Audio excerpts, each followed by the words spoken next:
Hello friends, તો આજે હું અહીંયા બનાવીશ તો ગરમીમાં આપણને ઠંડુ ઠંડુ કંઈક ખાવાનું કે પીવાનું મન થતું હોય છે.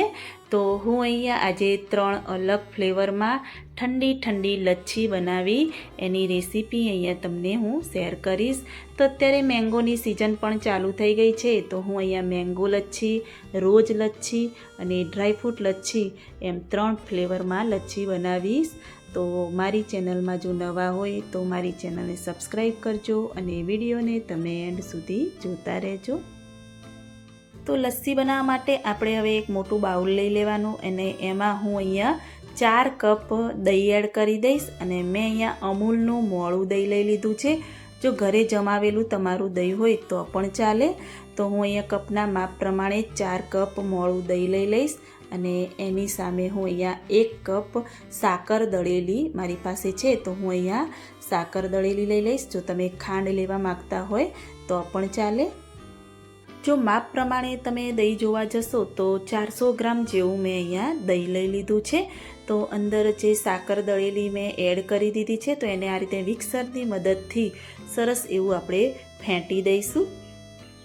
મેં અહીંયા મિક્સર કે બ્લેન્ડરનો ઉપયોગ નથી કર્યો, કેમ કે બ્લેન્ડર કે મિક્સરનો ઉપયોગ કરવાથી દહીં આપણું છાશ જેવું પાતળું બની જશે અને આપણે દહીંને થોડું એવું જાડું રાખવાનું છે. તો આ રીતે સરસ એવું ફેંટી અને રેડી કરીશું. તો પહેલાં આપણે મેંગો લચ્છી બનાવીશું. તો મેં અહીંયા પાકી મેંગોના ટુકડા આ રીતે રેડી રાખ્યા હતા. તો મિક્સર જાર લઈ એમાં આપણે બધા ટુકડા એડ કરી અને મેંગોને આપણે સરસ એવી ક્રશ કરી દઈશું.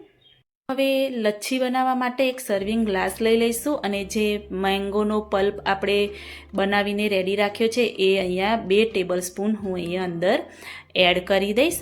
અને હવે આપણે જે ફેંટેલું દહીં રેડી રાખ્યું છે એ અંદર આપણે પહેલાં થોડું એડ કરી દઈશું અને ચપટી એલચી પાવડર એડ કરીશું અને ફરીથી થોડું દહીં આપણે અંદર એડ કરી દઈશું. દહીં એડ કર્યા પછી આપણે નીચેથી ઉપર સુધી બધું જ દહીં, મેંગોનો પલ્પ અને બધું સરસ એવું મિક્સ થાય એ રીતે આપણે મિક્સ કરી દેવાનું. તો તમે જોઈ શકો છો કે સરસ એવો આપણો મેંગોનો કલર આવી ગયો છે. તો અંદર ઠંડી ઠંડી ચિલ્ડ એવી લચ્છી બનાવવા માટે 2 આઈસ ક્યુબ અંદર એડ કરી દઈશું અને આપણી મેંગો લચ્છી તૈયાર છે. તો હવે આપણે રોજ લચ્છી બનાવીશું. મેં અહીંયા એક ગ્લાસમાં 2 ટેબલ સ્પૂન રોજ સિરપ લઈ અને એડ કરી રાખી છે. તો એમાં આપણે થોડું એવું ફેંટેલું દહીં અડધો ગ્લાસ જેવું એડ કરી દઈશું. અડધો ગ્લાસ દહીં એડ કર્યા પછી એને પહેલાં આપણે થોડું એવું મિક્સ કરી દેવાનું અને થોડું મિક્સ થાય એટલે ફરીથી ઉપર થોડું દહીં આપણે એડ કરવાનું.